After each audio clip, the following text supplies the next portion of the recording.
So hey guys, what's up? This is AJ and today we are going to talk about our new video. So new video को start करने से पहले मैं आपको कुछ update देना चाहूंगा। जो हमारी 26 जून को जो रजिस्ट्रेशन लिंक ओपन होने वाली थी IMUCT एग्जाम के लिए, वो अब 1 जुलाई को होगी। वो पोस्टपोन हो चुकी है, तो 1 जुलाई को आप वेबसाइट से रजिस्टर कर सकते हो एग्जाम के लिए। और दूसरी बात, I was travelling yesterday, now I am in my home town जो टिहरी में है। उसकी वजह से बहुत से कमेंट का मैंने रिप्लाई नहीं किया है, तो वो रिप्लाई मैं भी कर लूंगा। और चलो इस वीडियो को स्टार्ट करते हैं। So this video is going to be on thermodynamics. So एक चीज मैं आपको पहले क्लियर कर देता हूं, जो हीट का चैप्टर है और थर्मोडायनेमिक्स का चैप्टर है उसको मैं अलग अलग करके पढ़ाऊंगा या बताऊंगा आपको, क्योंकि अगर आप एक साथ करोगे तो कंफ्यूज हो जाओगे। और ये एक ऐसा चैप्टर है ना जो बहुत डिफिकल्ट लगता है स्टूडेंट्स को, खासकर वो बचने की कोशिश करते हैं इस पोर्शन से, जो हीट और थर्मोडायनेमिक्स का चैप्टर है। और इसमें बहुत से जो चीजें हैं ना वो रिलेटेड है, लाइक लॉज हो गए, जैसे कि हमारे बॉयल्स लॉ हो गया, ये हो गया चार्ल्स लॉ हो गया, गेलुसाक लॉ हो गया, तो ये ना थर्मोडायनेमिक्स में भी यूज होते हैं। तो लेकिन मैं क्या कर रहा हूं, मैं इसे थोड़ा अलग अलग सेपरेट करने की कोशिश कर रहा हूं जिससे आपको थोड़ा ज्यादा क्लियरली समझ में आ सके। सो इस वीडियो को स्टार्ट करने से पहले थोड़ा आपको एक चीज ध्यान में रखनी है, ठीक है। जो थर्मोडायनेमिक्स का चैप्टर है ना, उसमें जो एक लॉ होता है, वो फर्स्ट लॉ जो हमारा थर्मोडायनेमिक्स का है वो है delta Q equals to delta U plus P delta V, मतलब वर्क हो गया वाला, ठीक है।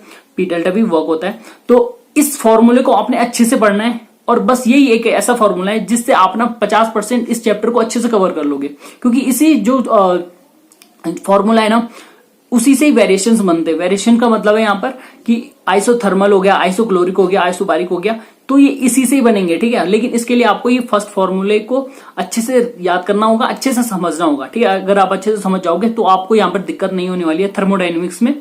जो एक बात मैं आपको यहाँ पर क्लियरली बताना चाहता हूँ, ठीक है, वो है जो उसके क्वेश्चन बनते हैं थर्मोडायनेमिक्स के, जो क्वेश्चन बनते हैं ना वो बहुत शॉर्ट फॉर्म में बनते हैं। मतलब जो क्वेश्चन होते हैं ना वो बहुत कैलकुलेटिव नहीं होते हैं। अगर हम हीट की बात करें तो हीट में कैलकुलेटिव होते हैं, लेकिन यहाँ पर आपको उतने देखने को नहीं मिलेंगे। यहाँ पर आपको ना जो आपके लॉज होते हैं उनसे क्वेश्चन बन जाता है। यहाँ पर आपके जो ये फॉर्मूला है, फर्स्ट लॉ का फॉर्मूला है, उससे क्वेश्चन बन जाएंगे, या यहाँ पर कंजर्वेशन वाले क्वेश्चन बन जाएंगे। मतलब ये जैसे कि क्वेश्चन आ गया कि ये किस पे डिपेंड करता है, मींस कंजर्वेशन ऑफ एनर्जी है, कंजर्वेशन ऑफ हीट है, तो ऐसे क्वेश्चन बन सकते हैं, ठीक है। अदरवाइज इसमें काफी ज्यादा कैलकुलेटिव क्वेश्चन नहीं आते हैं, नहीं पूछे जाते हैं। तो आपको ये ध्यान रखना है, इसमें आप थ्योरीज अच्छे से पढ़ो, यहाँ पर आप जो फॉर्मूले हैं उनको अच्छे से समझो, वो ज्यादा इंपॉर्टेंट है। तो आशा करता हूं कि वीडियो आपको अच्छी लगेगी।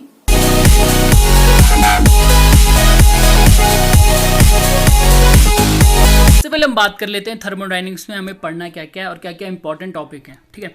तो सबसे पहले हम बात करते हैं लॉज की। जीरोथ लॉ और फर्स्ट लॉ आपको अच्छे से पढ़ना है। जो फर्स्ट लॉ में हमारा एक रिलेशन होता है delta Q equals to delta U plus delta W. तो क्यू यहाँ पर हो गया हमारा हीट, यू होगा हमारा इंटरनल एनर्जी, और डब्ल्यू हमारा हो गया वर्क डन, जिसको हम delta W equals to P delta V लिख सकते हैं, ठीक है। और डिफरेंट थर्मोडायनेमिक्स प्रोसेस आपको अच्छे से करनी है।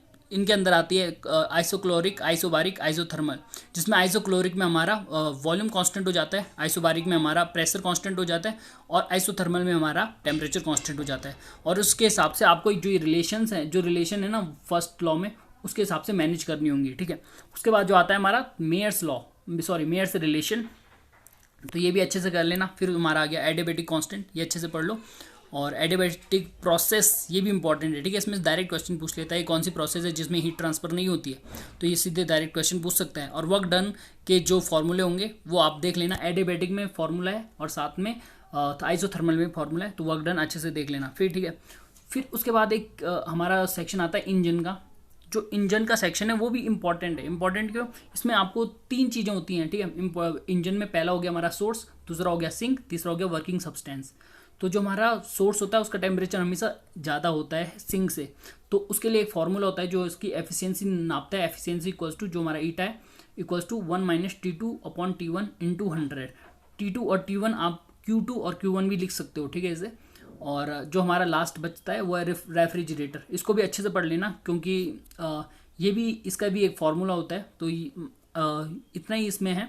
और लेकिन आपको ये चीज़ ध्यान रखनी है, जो उसका एक पूरा पार्ट है ना वो फर्स्ट लॉ पे डिपेंड करता है, ठीक है। और जो सेकंड पार्ट है वो इंजन पे, मतलब इंजन और रेफ्रिजरेटर दोनों। लेकिन फर्स्ट पार्ट बहुत इंपॉर्टेंट है, जो हमारा delta Q equals to delta U plus delta W है। अगर इसको आपने अच्छे से पढ़ लिया तो बहुत से क्वेश्चन आप आसानी से सॉल्व कर सकते हो।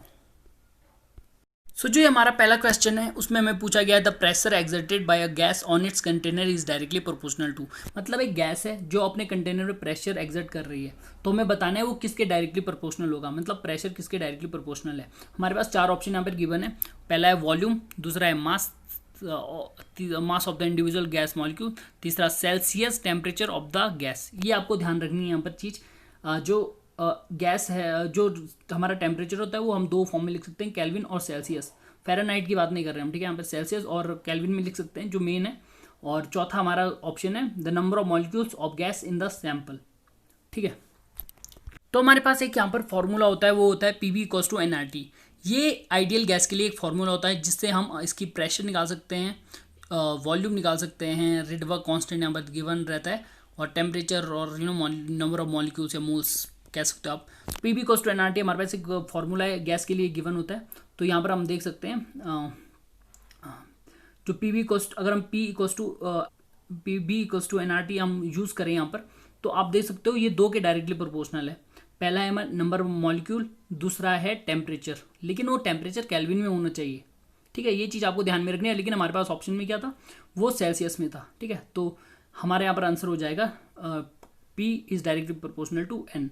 सो हमारा आंसर हो जाएगा, ठीक है। सो अगला क्वेश्चन हमारे पास है जिसमें हमें पूछा गया है in which of the following process system remains constant.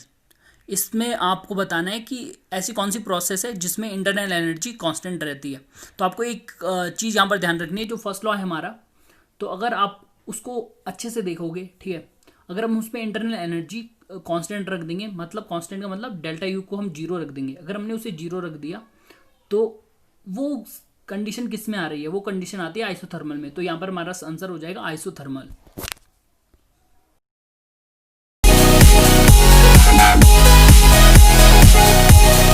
सो हमारे पास अगला क्वेश्चन है जिसमें हमें पूछा गया है in a cyclic process internal energy क्या होगी हमारी, इंक्रीज होगी, डिक्रीज होगी, डोंट चेंज होगी, नन ऑफ दिस। तो आपको एक चीज़ ध्यान में रखनी है, इंटरनल एनर्जी जो हमारी साइक्लिक प्रोसेस में वो चेंज नहीं होती है, ठीक है। और जो दूसरा क्वेश्चन है इन एन आइसोथर्मल प्रोसेस जिसमें delta U equals to zero है, तो आपको बताना है डेल्टा क्यू कितना होगा, ठीक है। तो हम हमेशा फर्स्ट लॉ जो हमारा थर्मोडाइनमिक्स है उससे इससे स्टार्ट करेंगे अगर ऐसे क्वेश्चन कोई प्रोसेस का क्वेश्चन होगा, ठीक है। तो हमारे पास जो रिलेशन था delta Q equals to delta U plus delta W, तो डेल्टा यू हमारा जीरो है, तो हमारा हो जाएगा delta Q equals to delta W, मतलब जो हमारा डेल्टा क्यू है वो वर्क डन के बराबर हो जाएगा। ये अगला क्वेश्चन हमारे पास है जिसमें हमें पूछा गया है the temperature of sink for an engine having 40% efficiency is 27 degree Celsius, then what will be the temperature of the source. तो मैंने आपको बताया था सोर्स जो होता है ना उसका टेम्परेचर सिंक से ज़्यादा ही होता है, एक चीज़ आपको ये ध्यान में रखनी है। और जो दूसरी चीज़ है यहाँ पर हमें फॉर्मूला पता होना चाहिए, जो एफिशिएंसी का फॉर्मूला है, मतलब eta equals to bracket 1 minus T2 upon T1 into 100, ये फॉर्मूला में याद रखना है। और एक चीज़ और लास्ट जो चीज़ हमें ध्यान में रखनी है, हमें यहाँ पर टेम्परेचर हमेशा केल्विन में लिखना है, ठीक है।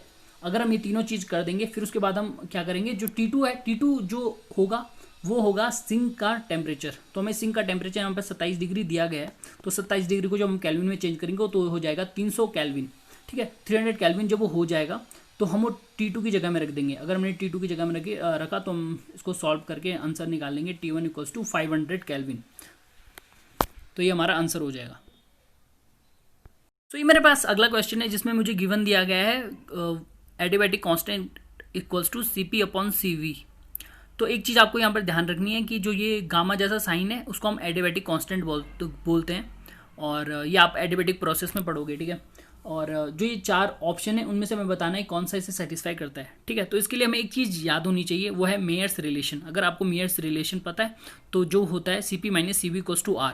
R यहाँ पर हमारा हो गया यूनिवर्सल गैस कॉन्स्टेंट, और CP हमारा हो गया specific heat at constant pressure, CB equals to हो गया हमारा specific heat at constant volume. वैसे में ये चीज़ गिवन होती है, ठीक है। ये क्वेश्चन वैसे उतना इंपॉर्टेंट नहीं है, लेकिन ये क्वेश्चन मैंने इसलिए कराया है क्योंकि आपको पता होना चाहिए ये रिलेशन, क्योंकि रिलेशन से क्वेश्चन बन सकता है, तो ये चीज़ आपको ध्यान में रखनी है, ठीक है। तो हम क्या करेंगे, जो हमको गिवन था उसमें हम CP को मैं रिप्लेस कर रहा हूँ पहली इक्वेशन से, ठीक है। अगर मैंने पहली इक्वेशन से रिप्लेस किया तो मेरा आ गया adiabatic constant equals to R plus CV upon CV, और मैं CV दोनों से कॉमन ले लूँगा, ठीक है। अगर मैंने CV दोनों से कॉमन लिया तो 1 प्लस R अपॉन CV आ जाएगा, और CV से CV कट जाएगा, तो मेरा आंसर आ गया 1 प्लस R अपॉन CV, जो कि मेरा आंसर है। अगला क्वेश्चन हमारे पास है, if an ideal gas under 2 atmospheric pressure change from 3 litre to 23 litre then what will be the work done. So आपको यहाँ पर एक चीज़ ध्यान रखनी है, जो टर्म्स हैं उसका मतलब आपको पता होना चाहिए। सो बेसिकली इस क्वेश्चन में पूछा गया एक आइडियल गैस है, वो 2 एटमॉस्फेरिक प्रेशर के अंडर 3 लीटर से 23 लीटर में चेंज हो जाती है, तो हमें बताना है what will be the work done. ठीक है, सो वर्क डन का जो फॉर्मूला होता है W=P डेल्टा V हमारा फॉर्मूला होता है, और एडिबेटिकली डिफरेंट होता है वर्क डन का फॉर्मूला। सो जो यहाँ पर एटमॉस्फेरिक प्रेशर है, इस टर्म का मतलब है जो वायुमंडलीय दाब होता है। ठीक है, तो वो एक एटमॉस्फेरिक प्रेशर इक्वल्स टू होता है 1 × 10⁵। ठीक है, तो यहाँ पर 2 एटमॉस्फेरिक प्रेशर तो हमारा हो जाएगा 2 × 10⁵, और जो हमारा डेल्टा V है वो है चेंज इन वॉल्यूम। तो जो हमारा वॉल्यूम चेंज होगा वो होगा volume final minus volume initial, तो हम 23 - 3 रख देंगे। सो हमारा आंसर 40 × 10⁵ आ जाएगा। फिर हम उसे किलो जूल में चेंज करने लगे, 10⁻³ से इंटू कर देंगे, और फिर हमारा आंसर जाएगा 4 × 10⁻³ = 4 किलो जूल। तो आपको ये टर्म पता होनी चाहिए, एटमॉस्फेरिक प्रेशर कितना होता है ये चीज़ें पता होनी चाहिए, रिडबर्ग कांस्टेंट कितना होता है ये चीज़ें पता होनी चाहिए।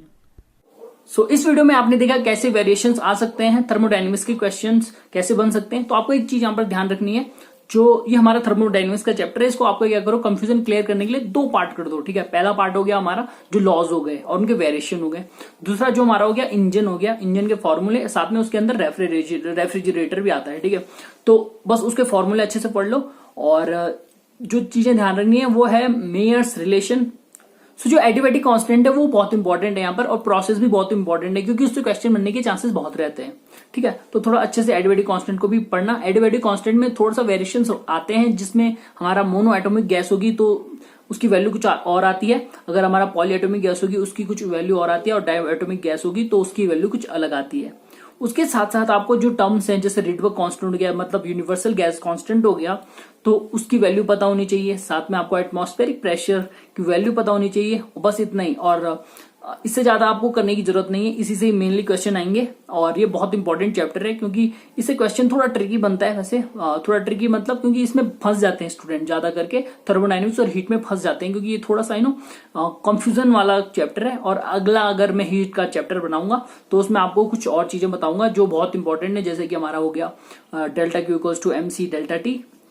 तो ये वाले फॉर्मूले आगे एक्सप्लेन करूंगा। साथ में जो हमारे स्टीफन्स लॉ हो गया, बॉयल्स लॉ हो गया, चार्ल्स लॉ हो गया, और गेलुसाक लॉ हो गया, एवोगाड्रो नंबर, ये वाला थोड़ा सा एक्सप्लेन करने की अगली वीडियो में कोशिश करूंगा, आशा कर। सो बहुत से पूछ रहे थे कि स्पॉन्सरशिप वाली वीडियो कब आएगी और साथ में टाइम मैनेजमेंट वाली वीडियो कब आएगी। तो आपको यहाँ पर एक चीज मैं बताना चाहूंगा, जो स्पॉन्सरशिप वाली वीडियो है उसमें थोड़ा सा टाइम लगेगा, क्योंकि उसको मैं थोड़ा डिफरेंट बनाना चाहता हूँ मैं मेरी रेगुलर वीडियो से, और उसके लिए मेरे एफर्ट के साथ साथ किसी और का एफर्ट लगना जरूरी है, तो उसमें थोड़ा टाइम लग रहा है। और साथ में जो टाइम मैनेजमेंट वाली वीडियो है वो 1-1.5 हफ्ते के अंदर आ जाएगी। ठीक है, सो अगर आपको कोई सजेशन देना है, अगर आपको कोई प्रॉब्लम है, तो आप नीचे कमेंट सेक्शन में बिल्कुल लिख सकते हैं। अदरवाइज अगर जो मुझे इंस्टा पे फॉलो कर रहे हैं वहां मैसेज करना बंद कर दो यार, बहुत ज्यादा मैसेज आ जाते हैं, तो मैं उतना ध्यान नहीं दे पाता हूँ उन चीजों पे। और अगर ये वीडियो आपको अच्छी लगी तो लाइक करें, कमेंट करें, शेयर करें और सब्सक्राइब करें। मिलते हैं अगली वीडियो में।